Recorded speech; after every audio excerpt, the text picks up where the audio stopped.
नमस्कार साथियों, मेरा नाम है नितिन और आप देख रहे हैं मेरा यूट्यूब चैनल बहुजन क्रांति स्टेटस। साथियों, दिनांक 20 मार्च 2024 को लोकसभा 2024 के चुनाव की तैयारियों के बीच भीम आर्मी चीफ और आज़ाद समाज पार्टी के राष्ट्रीय अध्यक्ष एडवोकेट चंद्रशेखर आज़ाद जी नगीना लोकसभा में कई गांवों के दौरे पर निकले, जिनमें मुख्य गांव हैं गांव हूरनंगला, गांव बघाला, गांव समसपुर, हुसैनपुर, गांव ज्ञानपुर, गांव तुराब नगर नगला, गांव गांगवाली, गांव जमालपुर, गांव महमूदपुर बुजुर्ग, गांव जमालपुर और गांव परखपुर आदि।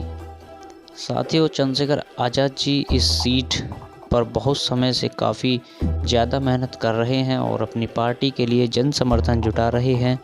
इसी बीच बहुजन समाज पार्टी ने भी अपने प्रत्याशी का ऐलान इस सीट से कर दिया है और यहां की सीट और भी ज़्यादा दिलचस्प हो चुकी है। देखना है कि यहां का बहुजन समाज किस प्रत्याशी को अपना मसीहा बनाता है। दोस्तों, आपकी इस पर क्या राय है? इस सीट पर क्या चंद्रशेखर आज़ाद जी चुनाव जीत सकते हैं या नहीं?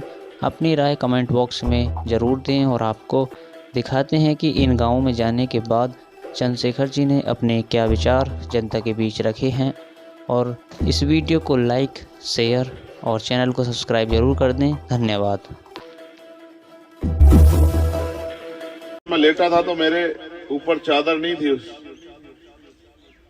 लेकिन मेरी माँ रात को मुझे 3 बजे उठ के चादर उड़ा के गई। मैंने देखा तो वो जा रही थी पीछे की तरफ, जैसे मैं यहाँ लेटा था तो उधर अपने कमरे की तरफ जा रही थी। तो इस प्यार का कोई तोड़ नहीं होता। माँ दुनिया में तो माँ दोबारा नहीं मिलती है। माँ पिता जैसा कोई नहीं होता है।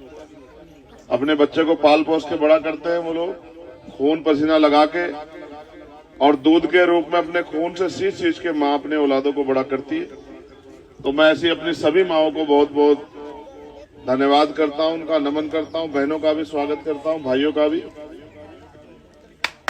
मैं बहुजन समाज में जन्मे सभी संतों, गुरुओं, महापुरुषों को भी नमन करता हूं, क्योंकि ये चुनावी समय है।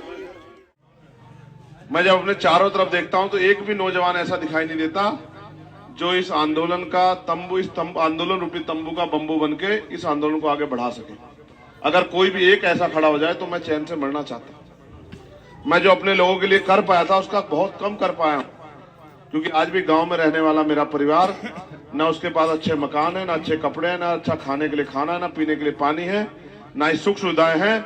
वो गरीबी बेबसी में अपना जीवन जी रहा है। तो बाबा साहब तो अपने दर्द को दिल में लेके चले गए, संविधान में हमें हक अधिकार देके। हम में से कुछ लोगों ने पढ़ लिख के थोड़ी सी बदलाव भी किया, नौकरी पे लगे, डॉक्टर बने, इंजीनियर बने, आईएएस बने, आईपीएस बने, वकील, जज बने, साइंटिस्ट बने। एक साइंटिस्ट जो डीआरडीओ में नौकरी कर रहे थे, क्लास 1 के अधिकारी थे, उनकी भी बात समझ में आई कि बाबा साहब क्या चाहते थे। जब समझ में आई तो नौकरी को लात मार दी और कहा कि बाबा साहब तो मुझे मालिक बनने का अधिकार दे गए हैं, मैं तो इस देश में नौकर बन रहा हूं। उन्होंने कहा क्लास 1 का अधिकारी या 4th क्लास का होते तो नौकर ही है, तो मैं नौकर नहीं बनूंगा, मैं तो अपने समाज को हुक्मरान समाज बनाने के लिए संघर्ष करूंगा। भाई इन्हें बच्चों को चुप करो भाई बहनों, ये तो फिर गड्ढे दिखाने का मुझे तो मतलब नहीं बनता। कोई अगर कहीं एरोप्लेन से लैंडिंग किया हो उस आदमी को तो गड्ढे दिखाओ, समझ आता है। देखो, मैं आप सब लोग परिवार के हो, ये चुनावी समय है, एक एक मिनट कीमती है, एक एक मिनट। जितने लोगों तक पहुंच जाऊंगा उतने लोगों को तैयार कर पाऊंगा। और जिनसे मुकाबला है वो कोई बहुत अच्छे लोग नहीं है, वो घोर षड्यंत्रकारी लोग हैं। उन पे खूब पैसा है, खूब साधन है, संसाधन है, उनके पास मीडिया है, तमाम तरह की एजेंसियां हैं। जो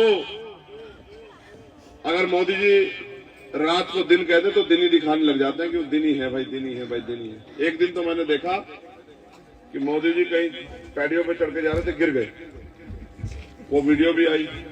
लेकिन एक अखबार ने लिखा कि मोदी जी ने पहले सीढ़ियों को नमन किया। उस दिन मुझे एहसास हुआ कि इस देश की मीडिया बिक गई। तो उनके पास बहुत कुछ है। आप भी मुझे बहुत दिन तक टीवी में, अखबार में, फेसबुक पे, व्हाट्सएप पे, इंस्टाग्राम पे देखते आए। आज आपके गांव में आने का मुझे मौका मिला। मैं इस मंच पर उपस्थित सभी हमारे सम्मानित लोगों का बहुत बहुत धन्यवाद करता हूं कि उन्होंने इतना सारा समय दिया। मैं यहाँ हमारे भीम आर्मी के पुराने साथी सद्दाम भाई से लेकर जितने भी साथी, रोहित भाई, तमाम साथी, उनका भी धन्यवाद करता हूं।